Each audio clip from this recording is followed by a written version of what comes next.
शेतकऱ्यांना पिण्याच्या पाण्याचा प्रश्न आहे, जनावरांना पाणी नाही, लोकप्रतिनिधीचं लक्ष नाही। 1 तासापासून पुणे सोलापूर हायवे पूर्ण बंद आहे। एक तर त्या देशमुख अधिकाऱ्यांवर FIR दाखल झाला पाहिजे, नाही तर आमच्यावर FIR दाखल झाला पाहिजे। ह्या मागणीसाठी आम्ही ठाम आहे। आम्हाला इंदापूरला तरंगवाडीला पाणी मिळालं पाहिजे, तरंगवाडीपर्यंत। ह्या मागणीसाठी आम्ही शेतकरी रस्त्यावर ठाम आहे। तर आम्हाला पिण्याच्या पाण्यासाठी मागणी आहे, पिकं तर राहिलीच नाहीत, पिकं पूर्ण जळून गेलेली आहेत। आमची एकच मागणी आहे की पिण्यासाठी तरी पाणी यावं। पाऊस जर 1 महिन्यानंतर झाला तर पिण्यासाठी 10 दिवसात पाणीच राहू शकत नाही। शेत अपयश पाटबंधारे खात्याचा आहे, लोकप्रतिनिधी तर 1% पण लक्ष देत नाही।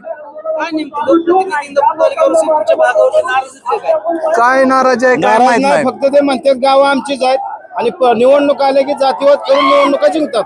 बाकी काही नाही, विकास शून्य। हा तालुका कृषी मंत्री दत्तमामा भरणेचा असून या ठिकाणी या लोकांना, या मतदारसंघातील लोकांना या रस्त्यावर उतरण्याची वेळ येते, ही खूप मोठा लाजिरवाणा प्रकार या ठिकाणी आपल्याला पाहायला मिळतोय।